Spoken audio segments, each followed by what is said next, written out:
Hello everyone, कैसे हो सब? बढ़िया एकदम। मेरा नाम निशांत है, आप देख रहे हो आपकी पढ़ाई 2.2। सो आज की इस वीडियो में हम लोग डिस्कस करने जा रहे हैं class 9th economics chapter first, the story of village Palampur. बहुत ही इंटरेस्टिंग टॉपिक है गाइज, बहुत ही सिंपल और बहुत ही कम पेज का चैप्टर है, समझ ही सकते हो, बहुत ही शॉर्ट चैप्टर है। ठीक है, सो इसे हम लोग 1 शॉट में निपटाने जा रहे हैं और बहुत ही मज़ा आने वाला है इस चैप्टर में। ठीक है, और ये वीडियो के बाद आपका पूरा कंसेप्ट रहेगा ये चैप्टर का, ये मेरी गारंटी। ओके, सो इंडिया में लगभग 70% ऑफ पॉपुलेशन जो वो रूरल एरिया में रहता है। ठीक है, उसके बाद जो हम लोगों का ये स्टोरी है, ये चैप्टर है स्टोरी ऑफ विलेज पालमपुर। तो जो पालमपुर विलेज है ना, वो एक हाइपोथेटिकल विलेज है। ठीक है, hypothetical village in the sense एक इमेजिनरी विलेज है जो कि रियली में एग्जिस्ट नहीं करता है इंडिया में। ठीक है, ये क्या है? हाइपोथेटिकल है। ठीक है,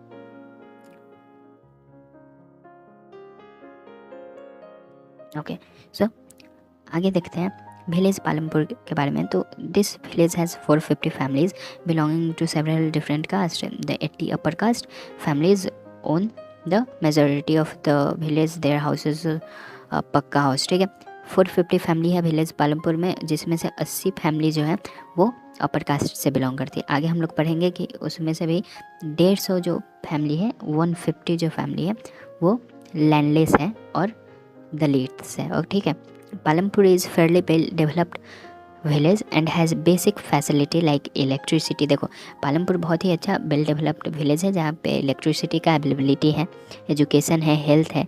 हेल्थ इन द सेंस आगे पढ़ेंगे, यहाँ पे प्राइवेट डिस्पेंसरी है हेल्थ के मामले में, और क्या है, गवर्नमेंट डिस्पेंसरी भी है। ठीक है, most of the houses have electric connection and too, यहाँ पे ये क्वेश्चन आ जाता है कि एजुकेशन से रिलेटेड, पालमपुर में एजुकेशन से रिलेटेड तो 2 प्राइमरी स्कूल्स है एंड 1 हाई स्कूल है। ठीक है, अब देखो, the main economic activity of Palampur village is farming. ठीक है, मेन एक्टिविटी फार्मिंग है। Beside this economic undertaken the villages, बहुत ही सिंपल है। ठीक है, जो पालमपुर विलेज है वहाँ का मेन एक्टिविटी फार्मिंग है, और कुछ नॉन फार्मिंग एक्टिविटी भी होती है जैसे कि dairy, cottage and small scale manufacturing. ठीक है, उसके आगे हम लोग देखेंगे ऑर्गेनाइजेशन ऑफ प्रोडक्शन और रिक्वायरमेंट ऑफ प्रोडक्शन। इसमें ज़्यादा कुछ हम लोगों को ध्यान देने वाली बात है नहीं, इसमें बस इतना है कि जो प्रोडक्शन में का फैक्टर है, यहाँ से क्वेश्चन डायरेक्टली आपके एग्जाम में डायरेक्टली ये क्वेश्चन आएगा, कहीं पे लिख लो, what are the factors of production. ठीक है, what are the main factors of production, ये क्वेश्चन डायरेक्टली आते हैं 3-4 मार्क्स वाले क्वेश्चन में, और बहुत ही आसान आंसर है। देखो, यहाँ पे चार पॉइंट है। देखो, प्रोडक्शन पूछेगा, what are the main factor of production, तो सिंपली यहाँ पे production or the economic activity require for following 4 factors, यहाँ पे 4 मेन फैक्टर है जो कि प्रोडक्शन को के लिए रिक्वायरमेंट है, जो कि इम्पॉर्टेंट है प्रोडक्शन के लिए। वो क्या क्या है? लैंड है, लेबर है, फिजिकल कैपिटल है और ह्यूमन कैपिटल है। ठीक है, तो ये चारों को आगे हम लोग और डीपली में जानेंगे। यहाँ पे बस इतना जान लो कि लैंड है, लेबर है, फिजिकल कैपिटल और ह्यूमन कैपिटल कैसे है आगे बताएंगे। ठीक है, यहाँ पे फिजिकल कैपिटल में भी 2 टाइप आते हैं, आगे हम लोग देख रहे हैं। चलो, यहाँ पे लैंड, लेबर और फिजिकल कैपिटल और ह्यूमन कैपिटल के बारे में हम लोगों ने देखा कि ये 4 क्या है, मेन फैक्टर्स हैं किस चीज़ के, एग्रीकल्चर, या फिर एग्रीकल्चर नहीं कह सकते, प्रोडक्शन के। इन द सेंस किसी भी काम के लिए 4 मेन फैक्टर्स ये ज़रूरी होने चाहिए। पहला है लैंड। तो लैंड क्या है कि ये first prominent of all production है। ठीक है, ये लैंड जो है ये बेसिक फैक्टर है, अगर ये नहीं होगा तो किसी का कोई काम ही नहीं है। अगर आपके पास ज़मीन नहीं है प्रोडक्शन के लिए तो आप आइडिया ही क्या कर सकते हो, आपका आइडिया वेस्ट हो जाएगा। ठीक है, और लैंड जो है वो इंक्लूड्स करता है area, other natural resources. Natural resources यहाँ पे पाए जाते हैं। ठीक है, लैंड मतलब होता है कि एरिया जहाँ पे नेचुरल रिसोर्सेज पाए जाते हैं। ठीक है, लेबर, अब लेबर के बारे में पढ़ेंगे। तो लेबर जो है वो सेकेंड रिक्वायरमेंट है, लैंड जो था वो फर्स्ट रिक्वायरमेंट था। ठीक है, labour second requirement for production, and ये जो है हमारा क्या करता है, लेबर है जो कि एफर्ट लगाता है। लेबर के बाद नॉर्मली आप अपने लैंग्वेज में भी कुछ लिख सकते हो जो कि सही ही होगा, क्योंकि आप जानते हो कि some production activities require highly educated worker to do necessary work, while other activities require worker who can do manual work. Normally गांव में भी देखते हो जो थोड़ा बहुत पढ़ा लिखा रहता है वो किसी एजुकेटेड फील्ड में एजुकेटेड कहीं जाता है, जैसे कि मॉल में कोई काम कर रहा है, ठीक है, बिलिंग का, तो वो एजुकेटेड है। लेकिन वहीं पे अगर जो नहीं पढ़ा है वो क्या करता है, लेबर बनता है, और लेबर में क्या होता है, उससे हार्डवर्क करना पड़ता है, ठीक है, वही सब लिख देना। फिजिकल कैपिटल में 2 टाइप है, फिक्स्ड कैपिटल और वर्किंग कैपिटल। फिक्स्ड कैपिटल वो कैपिटल, देखो पहले तो कैपिटल क्या होता है, फिजिकल कैपिटल, जिसमें जो कि all inputs which are required for further production are term as capital. कोई भी इनपुट या फिर पैसा हो या फिर कोई मशीन हो या फिर किसी भी तरीके का इनपुट जो किसी भी प्रोडक्शन में लगता हो वो उसे फिजिकल कैपिटल बोलते हैं। फिजिकल कैपिटल 2 टाइप का है, जो कि फिक्स्ड कैपिटल है एंड दूसरा वर्किंग कैपिटल है। तो फिक्स्ड कैपिटल क्या होता है वो देखते हैं। Fixed capital includes tools, machines and buildings which once procured and established can repeatedly used in production. Fixed capital ऐसा कैपिटल है जो कि एक बार इसे कैपिटल मतलब क्या होता है, पैसा, इन्वेस्टमेंट, पैसा का इन्वेस्टमेंट। तो फिक्स्ड कैपिटल में होता है कि एक बार इन्वेस्टमेंट कर दो और लाइफ लॉन्ग, बहुत सालों साल तक वो चलेगा, वो फिक्स्ड कैपिटल है। वहीं पे वर्किंग कैपिटल वो होते हैं जो आपके डे टू डे लाइफ में आपको इन्वेस्ट करना पड़ता है आपके अपने प्रोडक्शन में। जैसे कि रॉ मटेरियल्स, अगर आप कोई क्ले का, मिट्टी का घड़ा बना रहे हैं तो मिट्टी खरीदना पड़ेगा, और मिट्टी खरीदना पड़ेगा, ये रॉ मटेरियल्स है, तो इसके लिए आपको पैसा भी देना पड़ेगा। ये जो पैसा है इसे वर्किंग कैपिटल बोलते हैं। और सिंपली अगर बोले वर्किंग कैपिटल को 1 वर्ड में डिफाइन करें तो कैश इन हैंड, ठीक है, cash in hand are called working capital. और फिक्स्ड कैपिटल में हो जाएगा हमारा, क्या बोल सकते हैं, can be repeatedly used in production, ठीक है, वो फिक्स्ड कैपिटल। और कैश इन हैंड वो वर्किंग कैपिटल। ह्यूमन कैपिटल की बात करें, ह्यूमन कैपिटल चौथा नंबर का था। 3 अभी तक डिस्कस कर लिए, कौन कौन, लैंड, लेबर, फिजिकल कैपिटल, और ये चौथा है ह्यूमन कैपिटल। ये सब क्या है, ये सारे क्या है, ये सब मेन फैक्टर्स है किसी भी प्रोडक्शन के लिए जो कि रिक्वायरमेंट है, ठीक है। ह्यूमन कैपिटल तो 4th रिक्वायरमेंट, ठीक है, 4th रिक्वायरमेंट है, 3rd तक पढ़ लिया। For production is knowledge and enterprise, this is called human capital. ये नहीं है, ठीक है, ये सिंपली बताया ह्यूमन कैपिटल क्या है, लेकिन ये नहीं है, मतलब ह्यूमन कैपिटल का डेफिनेशन।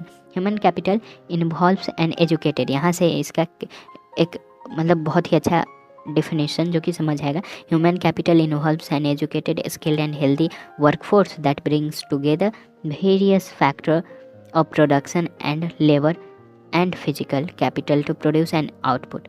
देखो ह्यूमन कैपिटल मतलब होता है किसी एक एजुकेटेड, स्किल्ड, एक्सपीरियंस्ड, किसी भी एक इंडिविजुअल का आइडिया जो कि हेल्प करता है प्रोडक्शन को आगे बढ़ाने की ओर।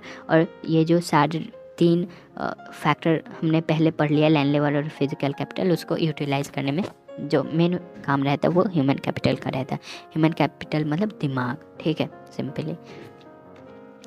अब है farming activity in Palampur. Palampur में फार्मिंग एक्टिविटी क्या था, कैसा था, क्या क्या चल रहा था। तो लैंड, लेबर और हम लोग पढ़े थे फिजिकल कैपिटल और ह्यूमन कैपिटल, ठीक है।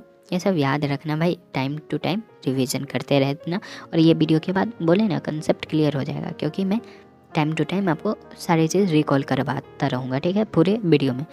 फार्मिंग एक्टिविटी इन पालमपुर, तो पालमपुर में लैंड जो है वो 75% डिपेंडेंट और फार्मिंग पे। लैंड के बारे में अगर बात करें तो 75% ऑफ पॉपुलेशन डिपेंडेंट है फार्मिंग, 75% पीपल क्या कर रहे हैं, फार्मिंग पे डिपेंडेंट है, फार्मिंग कर रहे हैं पालमपुर में, ठीक है। और some of them are farmer and other are working on farm labours, कुछ फार्मर है और कुछ लेबर हैं जो कि किसी और के खेतों में काम करते हैं, ठीक है। The wellbeing of people of Palampur is closely related to farming activities, ठीक है। फार्मिंग एक्टिविटीज़ अच्छा होगा तो पालमपुर के लोगों का दिन अच्छा जाएगा, उनका लाइफ अच्छा गुजरेगा, यही बोल रहा है। Fixed land area in Palampur village is big hurdle in raising farm production. देखो यहाँ पे एक इम्पॉर्टेंट चीज़ ये है कि इससे क्वेश्चन आते हैं, 100% नहीं कह सकते लेकिन 80% चांसेस हैं कि ये पूरा एक लाइन से डायरेक्टली क्वेश्चन पूछ देगा एग्जाम में। डायरेक्टली ये एक लाइन दे देगा और बोलेगा एक्सप्लेन इट। तो क्या है ये लाइन? ये लाइन है कि fixed land area in Palampur village is big hurdle in raising farm production, explain how. चाहे ऐसा रहेगा how fixed land area is, चाहे व्हाई, ऐसा कुछ पूछ देगा, ठीक है। सबका आंसर एक सिंपल होगा। आगे बढ़ रहे हैं, ठीक है। आगे आंसर है इसका, therefore efforts are made to convert wasteland of the village into cultivable land, ठीक है। सिंपली ये लाइन का मतलब हिंदी में अगर आपको समझाए तो पालमपुर में लैंड जो था ना, मतलब जो खेत था वो फिक्स था। ज़्यादा खेत मतलब जैसे कि ज़मीन जितना रहेगा किसी गांव में उतना ही ना रहेगा, टाइम टू टाइम तो बढ़ेगा नहीं, तो बढ़ेगा नहीं और पॉपुलेशन बढ़ रहा है टाइम टू टाइम, तो वो कैसे मैनेज किया जाए। तो उसके लिए क्या किया पालमपुर का लोगों ने कि कुछ ऐसे भी ज़मीन होते हैं जो कि बंजर होते हैं, जिनको बहुत दिनों से यूज़ नहीं किया जाता है, तो वैसे सारे लैंड को प्रोडक्टिव लैंड में कन्वर्ट किया, वो सबको अच्छे से बनाया, जुताई की और ये सब से एक नया बेस्ट लैंड को एक नया लैंड में प्रोवाइड किया, ठीक है। तो ये सब सिंपली हम लोग जानते हैं, ज़्यादा कुछ है नहीं। Earlier farm production was increase by increasing, but now there is no further scope on. देखो जितना कर सकते थे वेस्ट लैंड को कल्टीवेटेबल लैंड में कन्वर्ट कर सकते थे उतना कर दिए, अब कहाँ से लाएंगे वेस्ट लैंड, सब हो गया, अब तो ज़्यादा ज़मीन भी नहीं है, अब कुछ नहीं हो सकता है पालमपुर विलेज में, ऐसा लिखा हुआ है। द स्टैंडर्ड यूनिट, सिंपली यहाँ पे बताया गया है इस बॉक्स में कि जो स्टैंडर्ड यूनिट ऑफ ये होता है किसी भी ज़मीन के को मापने के लिए जो स्टैंडर्ड यूनिट होता है उसे हम लोग हेक्टेयर बोलते हैं। क्या बोलते हैं? हेक्टेयर। क्या बोलते हैं गाइस? हेक्टेयर। हेक्टेयर मतलब क्या होता है? हेक्टेयर मतलब होता है 100 metre into 100 metre of area, मतलब 100 का स्क्वायर मीटर, ठीक है, 100 का स्क्वायर मीटर। और लोकल यूनिट जो हम लोग के गांव में होता है, जो कि कोई बीघा बोलता है, कोई कट्ठा बोलता है, तो वो सब आप लोगों को पता है क्योंकि आप लोग भी गांव से ही बिलोंग करते होंगे, आई होप। और जो नहीं करते हैं थोड़ा बहुत जान रहे होंगे। चलो आगे बढ़ते हैं। How to grow more from the same land, इससे भी क्वेश्चन आते हैं। ये हेडिंग है how to grow more from the same land, and यही क्वेश्चन भी है एग्जाम में, डायरेक्टली क्वेश्चन आता है कि how to grow more from the same land. Simple, ठीक है। यहाँ पे क्या है कि सेम लैंड से ज़्यादा प्रोडक्शन कैसे किया जा सकता है, एक ही लैंड हो और वहाँ से ज़्यादा उपज निकल पाए, तो ऐसा कैसे हो सकता है। तो all land is cultivated in Palampur, सारे पालमपुर के सारे लैंड जो है वो कल्टिवेटेड थे, ठीक है। ड्यूरिंग द मानसून सीजन, खरीफ, यहाँ पे खरीफ और रबी सीजन का कंसेप्ट पूछे गए एग्जाम में, जो कि आगे एक बॉक्स में है, वहाँ से याद कर लेना। यहाँ पे सिंपली ऐसे ही दे दिया है, तो आगे बढ़ते उस वहाँ पे समझा देंगे। इन द विंटर सीजन रबी चलो ये सब कुछ डाटाज है जो कि आप लोग खुद देख लेना। ये लोग इसको अगर हम समझाने बैठे तो पता चलेगा कि आपका हाफ ईयरली आके चला भी गया, आपका एग्ज़ाम आके चला भी गया और मैं पढ़ा रहा हूँ। मेरा लेक्चर 24/7 जा रहा है। चलो हंसना था यार, यहाँ पे नहीं ना हंसे, ये तुम लोग समझते नहीं हो। In village Palampur farmer are able to grow 3 different crop in a year due to the well developed irrigation system, ठीक है। पालमपुर के जो लोग थे, जो फार्मर्स थे, वो बहुत सारे क्रॉप, एक साल में बहुत सारे क्रॉप को उपजा लेते थे सेम लैंड पे। चालाक थे वो लोग, समझे। Electricity came early and transform the system of irrigation till then the Persian wheels. Electricity आया और वो इरिगेशन को मतलब क्या किया, डेवलप किया। पालमपुर में पहले क्या होता था कि पर्शियन व्हील से, पर्शियन व्हील वो होता है जो, अगर कुआं देखे होंगे आप लोग, तो कुआं के ऊपर एक पर्शियन व्हील रहता है, वहाँ से एक रस्सी रहती है और रस्सी को खींचा जाता है, ठीक है। यहाँ पे ये नचते रहता है और यहाँ से रस्सी को खींचा जाता है और यहाँ पे बाल्टी या फिर कोई भी टैंक होता है जिसमें पानी स्टोर हो जाता है, ठीक है, और यहाँ से खींचा जाता है। इसी को पर्शियन व्हील बोलते हैं। तो ये ऐसा मेहनत करते थे, ऐसा ये यूज़ करते थे पालमपुर के लोग सब, जब तक इलेक्ट्रिसिटी नहीं आया था। लेकिन इलेक्ट्रिसिटी आने के बाद पंप का यूज करने लगे, जो कि इलेक्ट्रिक पे चलता है ना जी, देखे होंगे कभी, तो वो इलेक्ट्रिक रन, यहाँ पे देखो, electric run tubewell could irrigate larger area effectively, और realising this farmer started setting up private tubewells. ये सब समझ रहे हो आप लोग, ठीक है। यहाँ पे कुछ डाटाज है, क्या है। And by 1970s total cultivated area 20 hectare was irrigated for farming. जो डाटा वाला क्वेश्चन होता है ना, वो क्वेश्चन बहुत ही कम पूछता है आपके एग्जाम में, क्योंकि आपका टीचर समझता है आपके दुख, आपके दर्द, आपके कष्ट पीड़ा को, समझ रहे हो। Since no land is left idle in Palampur village, there are two ways to increase production from the same land. यहाँ से भी डायरेक्ट क्वेश्चन आते हैं एग्जाम में, यहाँ वाला क्वेश्चन लिख लो क्योंकि ये ज़्यादा इंपॉर्टेंट है और मैं बोल रहा हूँ तो है, ठीक है। क्वेश्चन है what are ways to increase production on the same land, या फिर आप लोग लिख सकते हो what are the ways for increase farm production, ठीक है।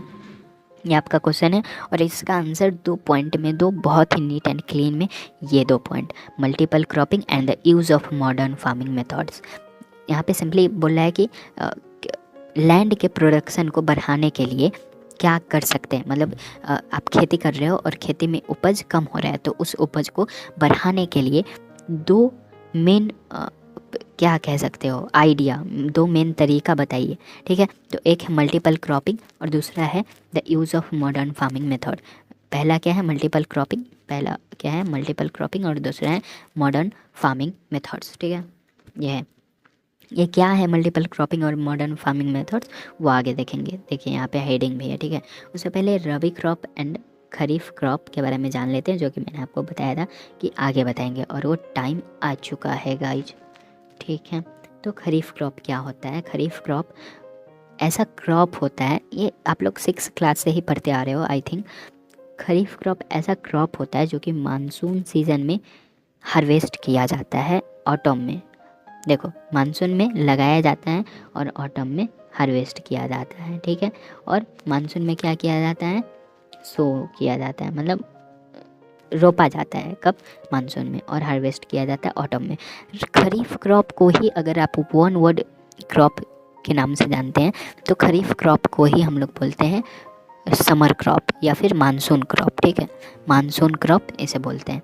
और रबी क्रॉप को बोलते हैं ठंडा, विंटर क्रॉप बोलते हैं। या क्यों बोलते हैं, क्योंकि रबी क्रॉप जो है वो विंटर में सो किया जाता है और हार्वेस्ट किया जाता है मार्च और अप्रैल में। याद करो जब मार्च और अप्रैल में नया सेशन स्टार्ट होता है और आप अपने स्कूल जाते हो और उसी रास्ते में खेत पड़ते हैं और खेत में क्या हो रहे होते हैं, ये गेहूं की कटाई हो रही होती है या फिर गेहूं की धुनाई हो रही होती है, जिसे बिनोइंग भी बोलते हैं, वो आप लोग यहाँ नहीं पढ़ना, छोड़ो, ठीक है। और wheat is the primary rabi crop और sugar cane is also rabi crop. यहाँ से क्वेश्चन आते हैं एमसीक्यू में। एमसीक्यू में क्या, एमसीक्यू में क्वेश्चन रबी क्रॉप का एग्जाम्पल, जैसे कि व्हीट रबी क्रॉप और शुगर केन भी रबी क्रॉप है, इसका एग्जाम्पल आता है, ठीक है।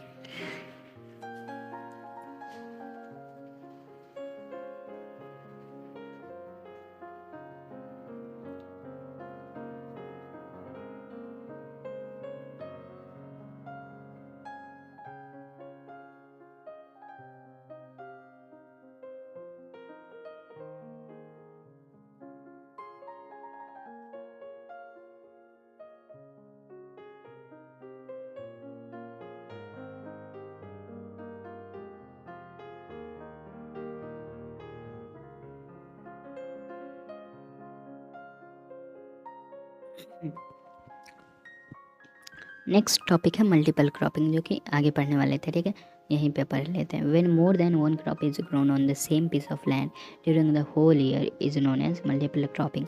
मल्टीपल क्रॉपिंग का अगर डेफिनेशन पूछे या फिर पूछे what do you mean by multiple cropping, what is mean by multiple cropping, तो बिन वहाँ पे लिख देना, आँख मूंद के लिखना, नहीं आँख मूंद के लिखोगे तो राइटिंग ख़राब हो जाएगा। When more than one crop is grown on the same piece of land during the whole year is known as multiple cropping, ठीक है। It is the most common way, वो सब छोड़ो, ठीक है। Farmer of Palampur village grow jowar and bajra during the kharif season. Kharif season का 2 example है, ज्वार and बाजरा, इसे भी क्वेश्चन आता है। मैंने बताया ना कि एग्जांपल से क्वेश्चन आते हैं, बोल देंगे कि बाजरा किस टाइप का क्रॉप है, तो खरीफ क्रॉप में टिक करके आना होगा, ठीक है। This crops are also use cattle feed between October and December they cultivate potato crop. यहाँ पे बताया है कि मल्टीपल क्रॉपिंग कैसे कर रहे हैं पालमपुर के लोग सब। तो क्या करते हैं कि ज्वार और बाजरा को उगा देते हैं खरीफ सीजन में, जो कि सिंपली होता है अप्रैल, मतलब अप्रैल के बाद ही होता है, ठीक है। खरीफ क्रॉप मतलब गर्मी का सीज़न में उगा दे लेते हैं। उसके बाद अक्टूबर तक उसका हार्वेस्ट कर दिया जाता है ज्वार और बाजरा का, और अक्टूबर से दिसंबर के बीच में पोटैटो कल्टीवेट करते हैं। In the rabi season they grow wheat and sugar cane. और रबी सीजन में क्या यूज़ करते हैं, रबी सीजन देखो अक्टूबर और दिसंबर में पोटैटो कर लिया, फिर ठंडा आ गया ना जी, रबी क्रॉप का सीजन आ गया, तो रबी क्रॉप में व्हीट और शुगर केन को भी यहाँ पे उगाए जाते हैं। तो ये ऐसे होते हैं मल्टीपल क्रॉपिंग, ठीक है। और वहीं पे इससे भी क्वेश्चन डायरेक्टली आते हैं MCQ में, क्या आते हैं, sugar cane in its raw form are known as jaggery is sold to trader. यहाँ पे क्वेश्चन आते हैं कि जो शुगर केन है उसका रॉ फॉर्म का क्या नाम है, तो जैगरी है, ठीक है। क्या है, जैगरी।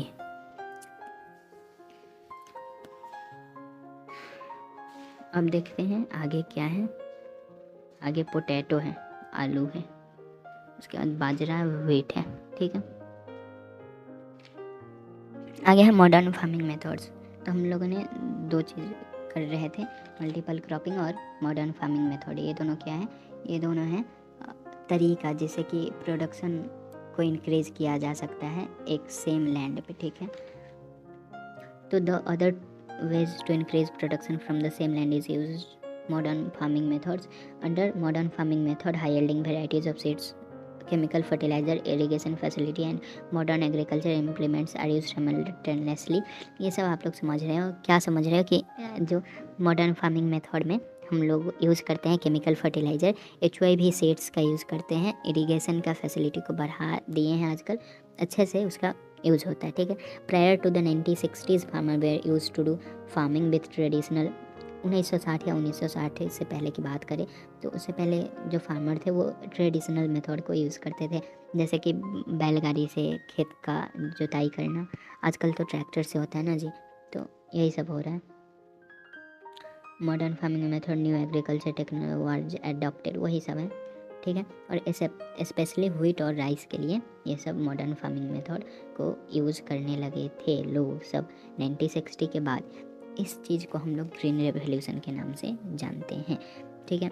ग्रीन रेवोल्यूशन के बारे में आगे और चीज़ें हैं, ठीक है। Farmer of Punjab, Haryana and western Uttar Pradesh were the first to try out the modern farming methods in India, ठीक है। ये समझ गया, इसमें समझाने वाला कोई बात नहीं है। The farmer in region set up tubewells for irrigation and made use of HYV seeds, chemical fertilizer and pesticide. जो भी मॉडर्न फार्मिंग मेथड्स में आते हैं वो सारे यूज़ करने लगे कहाँ के लोग, farmer of Punjab, Haryana and western Uttar Pradesh सबसे पहले किए थे, धीरे धीरे पूरा इंडिया करने लगा। और इसी को नाम देते हैं हम लोग ग्रीन रेवोल्यूशन। इसी phenomenal increase in farm production is known as green revolution in India, ठीक है। अब ग्रीन यहाँ पे मॉडर्न फार्मिंग मेथड्स हो रहे हैं, ठीक है। मॉडर्न फार्मिंग मेथड्स के अभी तक हम लोगों ने देखा मेरिट्स मतलब क्या फ़ायदे हैं, तो फ़ायदे हैं मॉडर्न फार्मिंग मेथड के कि प्रोडक्शन बढ़ जाते हैं सिंपली, और मज़ा आता है, ठीक है, फार्मर लोग को मज़ा आता है। लेकिन इसका कुछ डीमेरिट्स भी है, मतलब कुछ जितना फ़ायदा होता है उतना ही नुकसान भी होता है किसी भी चीज़ का। तो मॉडर्न फार्मिंग मेथड का कुछ डीमेरिट्स भी हैं, जैसे कि यहाँ पे रेगुलर पेस्टिसाइड्स या फिर केमिकल फर्टिलाइज़र का यूज़ करते करते क्या हुआ है ना कि नेचुरल रिसोर्सेज का जो कैपेबिलिटी है वो घटने लगा है। Methods have over used the natural resources base को कम करते जा रहा है धीरे धीरे। उसके बाद सॉइल फर्टिलिटी को भी कम कर रहा है केमिकल फर्टिलाइजर्स। उसके बाद यहाँ पे देखो लॉस ऑफ सॉइल फर्टिलिटी, ठीक है। उसके बाद क्या कर रहा है, वाटर लेवल को रिड्यूस कर रहा है। मॉडर्न फार्मिंग मेथड में हुआ ना कि इलेक्ट्रिसिटी आ गया और ट्यूबवेल्स, मतलब अब तो मेहनत करना पड़ नहीं रहा है, तो अच्छे से इरिगेशन हो रहा है। और उस इरिगेशन के चक्कर में जो ग्राउंड वाटर लेवल है, ग्राउंड टेबल है, उसका जो पानी है वो घटते जा रहा है। और अगला है once destroyed it is very difficult to restore them. एक बार सॉइल फर्टिलिटी हो या फिर ग्राउंड वाटर हो, अगर दोनों में से किसी चीज़ का डिस्ट्रॉय हो रहा है, ख़त्म हो रहा है, तो वो बाद में रीस्टोर करना बहुत ही हार्ड हो जाता है। ग्रीन रेवोल्यूशन के बारे में जाने तो ग्रीन रेवोल्यूशन इंडिया में 1960s में आया था, और क्या किया कि एग्रीकल्चर के पर्पज़ से आया था। The new agriculture strategy which focused on the use of modern farming methods. ये ग्रीन रेवोल्यूशन में हम लोगों को, मतलब फार्मर लोगों को 1960s वाले को मॉडर्न फार्मिंग मेथड्स के बारे में बताया गया और इम्प्लीमेंट करने के लिए बोला गया, और प्रैक्टिस भी किया गया। फर्स्ट टाइम प्रैक्टिस किया गया खरीफ सीजन में, जो कि 1966 में किया गया था, ठीक है। As a result food grains output increased significantly. This large increase in productive growth the strategy of India agriculture and was called green revolution. यहाँ पे देखो कि यहाँ पे प्रोडक्शन बढ़िया, तो इसी का नाम क्या दे दिया गया, इंडिया में ग्रीन रेवोल्यूशन का नाम दे दिया गया। ठीक है, आगे 3 पॉइंट और हैं। इन द फर्स्ट फेज़ यहाँ पे बताया गया है कि ग्रीन रेवोल्यूशन का 2 फेज़ के बारे में यहाँ पे डिस्कस किया गया कि जो पहला फेज़ था वो 1960s से 1970 मिडिल तक था, मिडिल 1960s से मिडिल 1970s तक था। ग्रीन रेवोल्यूशन का फेज़ है जो कि रिस्ट्रिक्ट किया था व्हीट एंड राइस क्रॉप को, व्हीट और राइस क्रॉप पे ज़्यादा ध्यान दिया गया था 1960 से 70 वाले first phase of green revolution में। और उस समय जो पहला फेज था उस समय पंजाब, हरियाणा और वेस्टर्न उत्तर प्रदेश इसे यूज किए थे पहली बार। उसके बाद जो second phase of green revolution हुआ 1970 to 80, वो हुआ बहुत सारे क्रॉप्स को भी कवर किया, व्हीट और राइस के अलावा भी, और बहुत सारे रीजन्स ऑफ कंट्रीज, सारे रीजन्स में फैल गया धीरे धीरे। As a result of green revolution food grains क्या है जी, output. As a result of green revolution food grains output increase from 82.4 million ton से, इतना देखो 1965 में 80 कितना हुआ था, मान लो 82 मिलियन टन्स हुआ था प्रोडक्शन। ठीक है, सेम लैंड का बात कर रहे हैं। ठीक है, और वहीं पे 1990 आते आते मतलब लगभग 25 से 26 साल के बीच में कितना प्रोडक्शन बढ़ गया, देख रहे हो। पहले हुआ था 82.4 मिलियन टन्स, अभी हो रहा है 17.6 मिलियन टन्स, 2 गुना से भी ज़्यादा हो गया। 82 का अगर 2 गुना करें तो 164 होता है। ठीक है, और यहाँ पे है 176 मिलियन टन्स, तो बहुत ही बढ़ गया था क्या, प्रोडक्शन ग्रीन रेवोल्यूशन के कारण। 25-26 साल में इतना बढ़िया, समझ रहे हो क्या, मतलब खुशी, क्या मज़ा आया होगा उस समय के फार्मर्स को। ठीक है, और अभी एक मेरा दोस्त है जो कि बहुत ही हंस रहा होगा मेरे इस लाइन से। वो क्यों हंस रहा है, क्योंकि मैं, अरे छोड़ो रहने दो। Distribution of land between the farmer Palampur.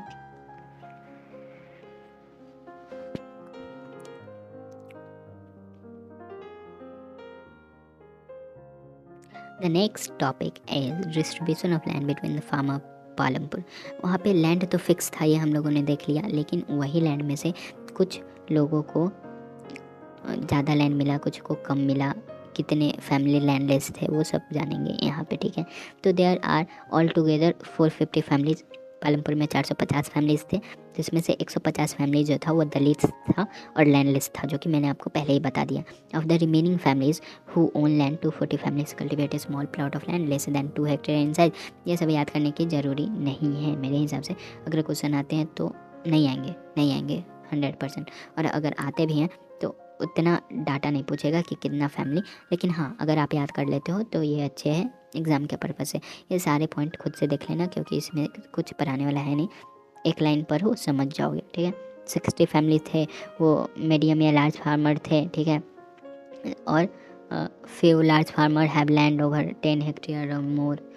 It clearly shows uneven distribution of cultivated and land between farmers.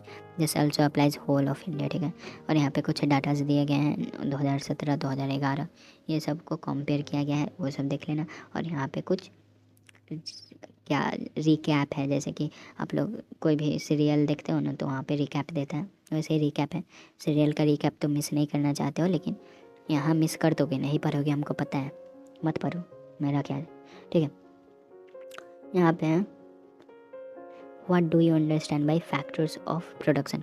तो इसमें आप लोग सिंपली फैक्टर ऑफ प्रोडक्शन में आप लोग लिख देना क्या, लैंड लिख देना, लेबर लिख देना, फिजिकल कैपिटल लिख देना और ह्यूमन कैपिटल लिख देना। ये चारों का नाम लिख देना, हो जाएगा, समझे। और अगर ज़्यादा मार्क्स का क्वेश्चन आ रहा है तो उसे डिफाइन भी कर देना थोड़ा बहुत। Define the terms land, labour and capital. तो लैंड के बारे में लिख देना कि ये नेचुरल रिसोर्सेज है, लेबर के बारे में लिख देना कि ये हार्ड वर्किंग मैन है, और कैपिटल के बारे में लिख देना ये इनपुट है जो कि लगाया जाता है किसी भी प्रोडक्शन में। ह्यूमन कैपिटल को डिफाइन कर देना, वेल एक्सपीरियंस्ड और knowledgeable individual person. Give 2 example of fixed capital का 2 एग्जाम्पल बिल्डिंग हो गया, मशीन हो गया। 2 example of working capital raw materials हो गया, और कुछ भी लिख सकते हो, रॉ मटेरियल्स हो गया या फिर हमारा कैश इन हैंड हो गया। ठीक है, व्हेन आर रबी एंड खरीफ सोन। रबी जो है वो विंटर में होता है और खरीफ जो होता है मानसून में होता है। और दोनों के एग्जांपल रबी के व्हीट और शुगर केन हो गए और खरीफ के ज्वार और बाजरा हो गया। What is multiple cropping? तो मल्टीपल क्रॉपिंग जो होता है वो डिफरेंट क्रॉप्स एक साल के अंदर different crops on the same land उगाने को ही बोलते हैं मल्टीपल क्रॉपिंग। और इसे आप लोग देख लेना, लैंग्वेज बना लेना खुद से। How farmer were able to grow 3 different crop in a year by multiple cropping. ठीक है, सिंपल आंसर है। How were Indian farmer benefited from modern method of farming? तो इंक्रीज प्रोडक्शन ऑफ ग्रेन्स। यही पूछ रहा है कि इंडियन फार्मर्स जो है उनको बेनिफिट क्या मिल रहा है मॉडर्न फार्मिंग मेथड से। तो उनका जो प्रोडक्शन है, ग्रेन्स का प्रोडक्शन है, वो बढ़ गया है। ठीक है, यही बेनिफिट है उनका। ठीक है, अब है आगे other requirement for production and activities.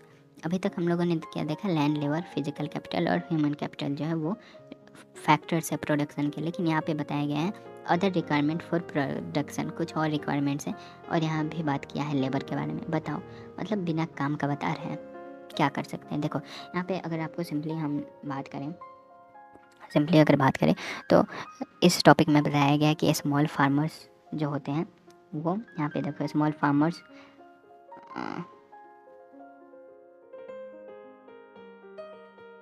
यहाँ पे सिंपली बात किया गया है कि स्मॉल फार्मर्स जो होते हैं वो लेबर का काम करते हैं। स्मॉल फार्मर या लैंडलेस फार्मर जो होते हैं वो लेबर का काम करते हैं, जो कि यहाँ पे है।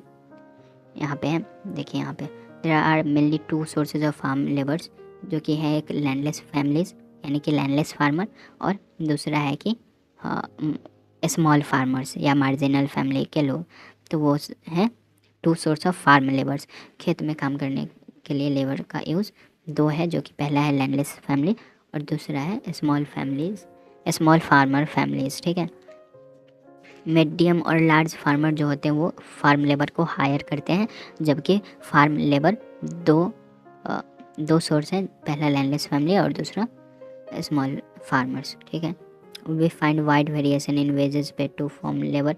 वेजेस, यहाँ पे क्वेश्चन आएगा, 2-3 क्वेश्चन है भी एक्सरसाइज में इस टॉपिक से। तो देखो, we find wide variation in wages paid to farm labours. Wages very widely from region to region, from crop to crop, from one farm to activity to another, like sowing and harvesting। इतना समझ गए होंगे आप लोग। ठीक है, क्योंकि आसान है। There is also wide variation in the duration of employment। Employment का ड्यूरेशन में भी बहुत फ़र्क है। क्या फ़र्क है? There can be 3 forms of employment। Labour का 3 प्रकार है, एम्प्लॉयमेंट का 3 प्रकार है।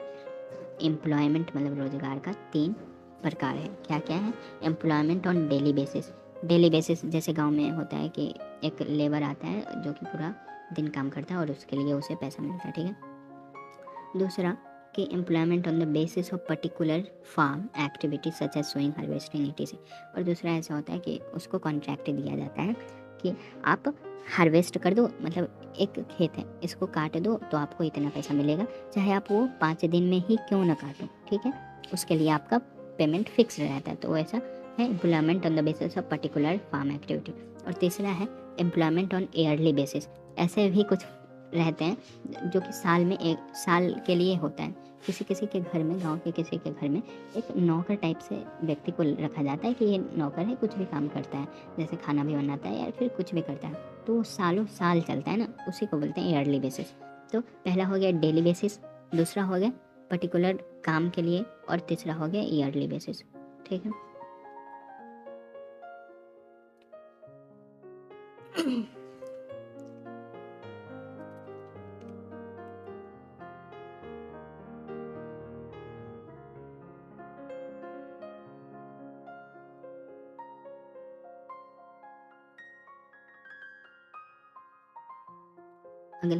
अगला जो मेन लाइन है जो कि आपको याद रखना चाहिए वो है the minimum wages for a farm labour. एक खेत में काम करने वाले का जो मिनिमम वेज है, मिनिमम तनख्वाह है, वो गवर्नमेंट के द्वारा सेट किया गया है 300 रुपया पर डे। 300 रुपया पर डे। अगर आप किसी फार्म लेबर से काम करवा रहे हो अपने फार्म में, तो कम से कम 300 रुपया दो, ज़्यादा से ज़्यादा आप जितना भी दो भाई, अमीर होंगे। ठीक है, तो what most of the farm labour in the but most country receive less than minimum amount of wages. लेकिन हमारे कंट्री में यहाँ भी घोटाला हो रहा है और 300 रुपया भी नहीं देते हैं लोग काम करवा के, कम ही देते हैं। ऐसा क्यों, वाई? ठीक है, ये क्वेश्चन आता है कि वाई छोड़ो, हम बताते हैं कि जो फार्म लेबर्स होते हैं वो कम में ही काम क्यों करते हैं। अगर उनको कम पैसा मिल रहा है, 300 से कम पैसा मिल रहा है, तो वो काम क्यों नहीं छोड़ देते? क्यों छोड़ेंगे भाई यार, उनका भी घर परिवार है, कमाने के लिए कोई एम्प्लॉयमेंट होना चाहिए, रोज़गार होना चाहिए, तो इसलिए वो काम करते हैं। क्यों काम करना पड़ता है पता है? क्योंकि इंडिया में सारे गांव में जो है फार्म लेबर्स का, जो खेत में काम करने वाले हैं, उनका संख्या ज़्यादा है और खेत कम है। तो खेत कम है और उनका संख्या ज़्यादा है, तो अगर कोई एक फार्म लेबर, जैसे कि 2 फार्म लेबर, एक रामू और एक श्याम, तो अगर रामू कह रहा है कि हम 300 ही रुपया लेंगे, उससे कम नहीं लेंगे, तो हम श्याम से बात करेंगे, श्याम को 250 ही देंगे और 250 में ही काम करवा लेंगे। ऐसा श्याम ले लेगा अगर लेता होगा तो हम लोग ऐसे करते हैं, इसलिए उन लोगों को काम करना पड़ता है। ठीक है, यहाँ पे श्याम तो फंस गया, उसको भी 300 चाहिए, लेकिन क्या करें, समझ रहे हो? सबकी अपनी अपनी एक मजबूरी होती है अपनी ज़िंदगी में। आपकी क्या मजबूरी है, कमेंट में बताओ। यही आपकी मजबूरी होगी कि डेली डेली स्कूल जाना, इतना टाइम वेस्ट हो जाना। स्कूल में टाइम वेस्ट होता है, आई एग्री विद दिस। वहाँ तक का चीज़ हम लोगों ने पढ़ लिया, जो हमने बताया आपको मजाक मजाक में, वही सारी चीज़ें वहाँ पे थी। ठीक है, कैपिटल में हम लोग farm have now adopted the modern farming method so they require more capital than before. Now question arises, ये क्वेश्चन भी आते हैं एग्जाम में। क्या क्वेश्चन आते हैं भाई? तो how do farmers arrange the capital? अगर किसी के पास पैसा नहीं है खेती करने के लिए, तो वो पैसा कहाँ से लाता है वो फार्मर? तो सिंपली अगर हम लोग बात करें लार्ज और मीडियम फार्मर्स के, जो लार्ज फार्मर होते हैं और मीडियम फार्मर्स होते हैं, उन लोगों के पास सेविंग्स होते हैं, जो भी रोपते हैं उसको बेचते हैं, तो उसका कुछ सेविंग्स उनके पास रहता है, उसी को वो इन्वेस्ट करते हैं। लेकिन यहाँ पे बात आती है स्मॉल फार्मर्स की, तो स्मॉल फार्मर्स लोन ले लेते हैं या फिर कुछ भी करते हैं। यहाँ पे देखेंगे small farmers borrow money from 3 sources. ये क्वेश्चन, विलेज मनी लेंडर्स, दूसरा है लार्ज फार्मर और तीसरा है ट्रेडर। वो 3 आदमी से पैसा मांगते हैं। पहला है विलेज मनी लेंडर, जो कि पैसा का ही कारोबार करता है, देता है, जो जैसे बोलते हैं ब्याज पर देना। ठीक है, दूसरा है लार्ज फार्मर, जो लार्ज फार्मर होते हैं उनसे भी पैसे बोरो करते हैं स्मॉल फार्मर, और ट्रेडर से, जो कि बिजनेस कर रहा है, शॉपकीपर है, उन सब से लेता है पैसा। ठीक है, स्मॉल फार्मर, और एक इंटरेस्ट पे लेता है। ठीक है, they also force the farmer to sell their agriculture produce to them at low prices. ये सब कौन है जी? तो ये सब नालायक है, समझ रहे हो? Compared to a small farmer, medium large farmer have their own saving from farming. They are thus able to arrange work capital. ये सब आपको हमने बता रखा है। ठीक है, sale of surplus farm products. तो इस पूरे टॉपिक में यही है कि यहाँ पे अगर बात करें पालमपुर का, तो पालमपुर में कुछ ऐसे फैमिलीज़ हैं जिनके यहाँ पे अगर डेयरी फार्मिंग कर रहे हैं या फिर कोई भी ग्रेन्स उपजा रहे हैं, तो उसका ज़्यादा उपज जा रहा है। जैसे कि एक फार्मर है, तो उसको अपने घर के लिए 25 किलो गेहूँ सफिशिएंट है, एक साल में 25 किलो गेहूँ चाहिए। लेकिन उसको क्या हो गया कि वो खेत में रोपा और उसको 30 किलो कम हो गया ना, 50 किलो गेहूँ हो जाता है, तो 25 किलो अपने लिए रखेगा और 25 किलो जो गेहूँ है उसी को बोलते हैं सरप्लस। और उस सरप्लस मतलब होता ही यही है कि एक्स्ट्रा, तो उस एक्स्ट्रा गेहूँ को वो बेच देगा और पालमपुर में बेचता है। अपने पालमपुर के जस्ट साइड में एक गांव है जिसका नाम है रायगंज, जो कि पालमपुर से ज़्यादा बड़ा है in the sense of area, तो वहाँ पे बेच देता है। ठीक है, यही है पूरे टॉपिक में।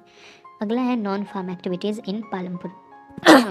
पालमपुर में नॉन फार्मिंग एक्टिविटीज़, तो हम लोगों ने देखा कि पालमपुर में 75% लोग हैं वो फार्मिंग एक्टिविटी कर रहे हैं, तो simply 25% of Palampur villagers are doing non farm activities, 25% जो है वो नॉन फार्मिंग एक्टिविटीज़ कर रहे हैं। नॉन फार्मिंग एक्टिविटीज़ मतलब होता है कि फार्मिंग छोड़ के जो भी काम कर रहे हैं वो नॉन फार्मिंग एक्टिविटीज़, सिंपल। तो फार्मिंग छोड़ के पालमपुर के लोग सब क्या करते हैं, डेयरी फार्मिंग करते हैं, स्मॉल स्केल मैन्युफैक्चरिंग करते हैं, शॉपकीपिंग करते हैं या फिर ट्रांसपोर्टेशन में भी हेल्प करते हैं, ठीक है। तो ये 3-4 पॉइंट दिए गए हैं। जैसे कि डेयरी फार्मिंग में मिल्क या मिल्क के प्रोडक्ट के सेल करते हैं, ठीक है, बना के, तो उसी को डेयरी फार्मिंग कहते हैं। जैसे कि द मिल्क यहाँ पे लिखा हुआ है, the milk is sold in Raiganj in near B large village, जो कि मैंने आपको बताया रायगंज में बेच रहे हैं, लार्ज विलेज है वहाँ पे मिल्क बेच रहे हैं, और इसी को हम लोग डेयरी फार्मिंग के नाम से जानते हैं, जो कि मिल्क या मिल्क के प्रोडक्ट से बनाए गए किसी भी चीज़ को मार्केट में सेल करना, that is known as dairy farming. Dairy farming, ठीक है, यही कुछ है। यहाँ पे बताया गया कि डेयरी फार्मिंग में काउज और बफेलोज़ का यूज़ होता है, और उससे खिलाने के लिए बहुत सारे टाइप का घास या फिर ज्वार और बाजरा के सीजन में ज्वार और बाजरा भी यूज करते हैं फार्मर उन्हें खिलाने के लिए, ठीक है। अगला है cattle, cows and buffaloes are primarily used to plough the field and often, उस मतलब समझ गया हुआ, ठीक है। ये हो गया स्मॉल स्केल मैन्युफैक्चरिंग के बारे में आप पढ़ेंगे। स्मॉल स्केल मैन्युफैक्चरिंग यही है, कुछ जो भी पैराग्राफ है ये इतना ही है। इसका मतलब क्या होता है कि स्मॉल स्केल मैन्युफैक्चरिंग में एक छोटा सा फैक्ट्री खोला जाता है जिसमें 20 से 25 से 50 व्यक्ति से ज़्यादा नहीं, उतना ही पीपल काम करते हैं उस फैक्ट्री में, ठीक है। उसे स्मॉल स्केल मैन्युफैक्चरिंग बोलते हैं, जो कि छोटे लेवल पे यूज़ किया जाता है। जैसे कि अगर आप लोग लिज्जत पापड़ का नाम सुना होगा, तो ये स्मॉल स्केल मैन्युफैक्चरिंग था, लेकिन अभी तो लीड कर रहा है पूरे इंडिया में। लेकिन जब ये शुरू किया था तो एक गांव की 2-3 महिलाएं मिलके बनाई थी, और धीरे धीरे ये फैलता गया, और आज कहाँ पे है आप जानते हो बेहतर हमसे, ठीक है। और यही है स्मॉल स्केल मैन्युफैक्चरिंग, ठीक है। यहाँ पे कुछ डाटा है, less than 50 people are engaged in manufacturing in Palampur में 50 से भी कम मैन्युफैक्चरिंग कर रहे हैं, स्मॉल मैन्युफैक्चरिंग, ठीक है, स्मॉल स्केल मैन्युफैक्चरिंग, सॉरी, ठीक है। आगे क्या है, स्मॉल स्केल मैन्युफैक्चरिंग में क्या क्या बनाया जाता है। यहाँ पे देखो मिट्टी का कोई बर्तन ही बना दिया, ठीक है, या फिर कुछ भी बना दिया। यहाँ पे लकड़ी की कलाकारी करके देखो ये सब बना दिया। यहाँ पे पेपर वर्क करके कुछ खिलौना टाइप से बना दिया। यहाँ पे कुछ तितली का बना दिया, किसी अदर थिंग्स, ठीक है। तो यही होता है स्मॉल स्केल मैन्युफैक्चरिंग में, और उसी से पैसे जनरेट हो रहा है, ठीक है। अगला है शॉपकीपिंग और ट्रेडिंग। ये सब हम लोग क्या पढ़ रहे हैं पता है ना, ये सब पढ़ रहे हैं नॉन फार्मिंग एक्टिविटीज़ इन पालमपुर में फार्मिंग को छोड़कर क्या क्या काम किया जाता था। तो पहला देखा डेयरी फार्मिंग, दूसरा अभी तुरंत देखा स्मॉल स्केल मैन्युफैक्चरिंग, और तीसरा देखने जा रहे हैं शॉपकीपिंग और ट्रेडिंग में होता है शॉपकीपर का use. Shopkeeper in the sense कि शॉपकीपर जो गाँव में आप लोग देखते हो छोटे छोटे दुकान होते हैं जो इसमें डेली नीड्स के सामान मिलते हैं, ठीक है, तो उसी को बोलते हैं स्मॉल शॉपकीपर, ठीक है, शॉपकीपिंग और ट्रेडिंग। अगला जो टॉपिक है हमारा वो ट्रांसपोर्टेशन है। ट्रांसपोर्टेशन क्या होता है, ट्रांसपोर्टेशन मतलब सर्विस प्रोवाइड करना, किस तरीके का सर्विस। तो transport is become a fast developing sector in the village. You can see various kind of vehicles tongas bullock, they carry people and goods from one place to another. This type of business needs some initial investment which villagers manage to procure by taking loans from banks. और ये समझ गए होंगे आप, transport में यही होता है कि जैसे कि कोई टोंगा चलाने लगा, टोंगा इन द सेंस आज के मॉडर्न ज़माने आपको समझ नहीं आएगा, तो नॉर्मली हम लोग बात करें किसी भी गाड़ी, जैसे कि कोई भी व्हीकल से यूज़ कर रहा है। आजकल गाँव के लोग सब टेम्पो चलाने लगे हैं, जो कि अनएम्प्लॉय है तो वो टेम्पो चला रहे हैं, या फिर कोई कार चला रहे हैं जो कि कैब की तरह यूज़ कर रहे हैं पैसा जनरेट करने के लिए, तो वो है ट्रांसपोर्ट सिस्टम में, ठीक है। अगला है importance of non farming activities. इससे भी एक क्वेश्चन है आपके एक्सरसाइज में, जो मैं बुक पढ़ा रहा हूँ गोयल से ब्रदर का, इसका क्वेश्चन एक है आगे कि what are the importance of non farming activities, जो कि चेक योर अंडरस्टैंडिंग का लास्ट क्वेश्चन है, क्वेश्चन नंबर 8। यहाँ पे मैं आपको ये क्वेश्चन भी समझा देता हूँ, क्योंकि ये क्वेश्चन थोड़ा सा टिपिकल है, जो कि बहुत बच्चे को नहीं समझ आता है। ये क्वेश्चन है what is the significance of non farm activities. तो यहाँ पे सिग्निफिकेंस जो है, सिग्निफिकेंस वर्ड का मतलब नहीं समझ आता है कितने को, तो सिग्निफिकेंस मतलब होता है इम्पोर्टेंस। क्या होता है इम्पोर्टेंस, तो क्वेश्चन में पूछा जाता है पूछा जा रहा है कि importance of non farm activities बताइए, तो यही टॉपिक है, इसका दोनों पॉइंट लिख देना आंसर और आपको बल्ले बल्ले full out of full marks. Agriculture in India is already overcrowded, a large number of village people need to find work employment in non farming sector. Non farming activities का importance पूछा, तो non farming activities का एक word में अगर answer दिया जाए तो इसका यही इंपॉर्टेंस है कि ये एम्प्लॉयमेंट को प्रोवाइड कर रहे हैं। नॉन फार्मिंग एक्टिविटीज़ हो रहे हैं और जो भी अनएम्प्लॉय हैं, जिनके पास काम धंधा नहीं है, काम धंधा इन द सेंस उनके पास एम्प्लॉयमेंट मतलब पैसा जनरेट करने के लिए कोई भी काम नहीं है, तो वो क्या करते हैं, वो नॉन फार्मिंग एक्टिविटीज़ करते हैं। ठीक है, तो यही था आपका आज का ये चैप्टर। और आगे एक्सरसाइज अगर आप लोग कमेंट करते हो तो एक्सरसाइज डिस्कशन का भी वीडियोस ले आएंगे। टिल देन स्टे कनेक्टेड, फिर मिलते हैं अगले वीडियो के साथ, तब तक के लिए जय हिंद, वंदे मातरम।